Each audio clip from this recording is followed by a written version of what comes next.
The purpose of these Oddities videos is to criticise or review the game, to provide some parody or satire about the players, the umpires and the game in general. I just hope that you guys enjoy this content. Please leave a like and subscribe. Let's get to it.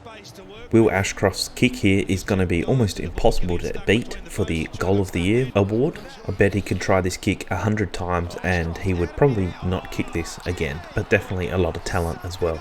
From the kid. This is very similar. He jumps in the air, throws it on the boot, no space to work with. I think it was Jack Dyer said the ball was going to get stuck between the posts. It should have got stuck then. Not sure. Somehow Walters is not called for holding the ball here. Interesting decision by the umpire to not blow the whistle. He stands up and then kicks an awesome goal. Again, I don't think he'd be able to reproduce this.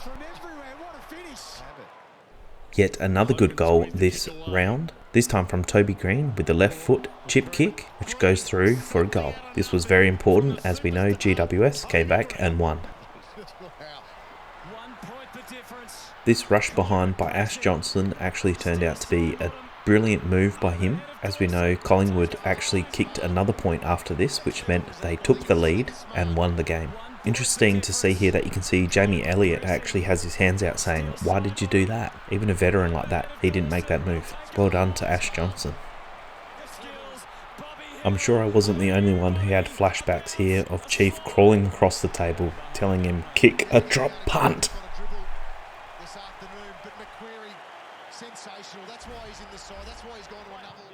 This whole sequence was extremely odd. You can see the St Kilda player actually does go to play on. Usually the umpire calls play on. Dan Houston is very slow to get back on the mark and stand. And he actually gives away a 50-metre penalty for dissent of all things.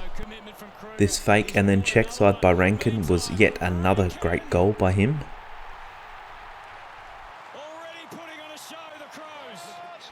After a great smother by Dixon, you can see why it's so important to try and keep your feet, especially while you're being tackled. This allows Powell-Pepper to break free, go into the goal square and kick an easy goal.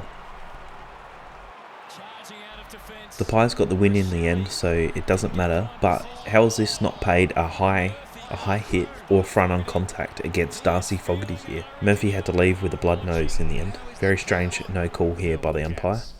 Jeremy Cameron gave away a very odd free kick here after he kicks the ball after it's out of bounds. It actually didn't look like it was out of bounds by that far, so he could have questioned it, but watching the replay, this was out by a mile. Very strange, very odd. You're supposed to give it back to the boundary umpire or the player with the free.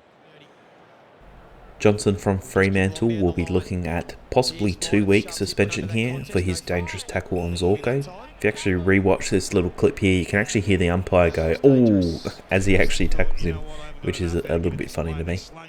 That's an absolute no-no. That is the one action we are stamping out of the game, and I don't think Johnson's...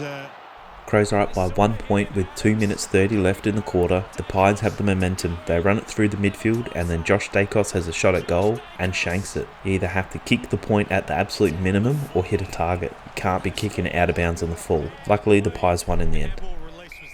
The situational awareness by Luke McDonald is absurd here. You can see Alex Neale-Bullen creeps up on him like a librarian, makes the tackle and then kicks the easiest goal of his career. After a shanked kick, O'Brien collects the ball and kicks the ball straight into Sam Mitchell's face. Does this get counted as a 1%er?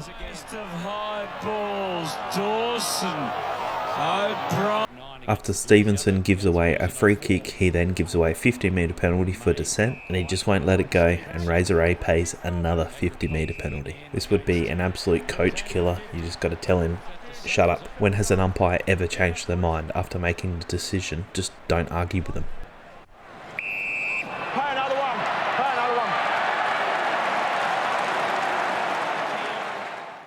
At the start of the Saints and Port Adelaide game, it sounded like the umpire was squeezing a bird instead of blowing his whistle. I think they got this sorted in the end, but it was quite a few minutes of a very high-pitched squeal every time the umpire was trying to blow his whistle.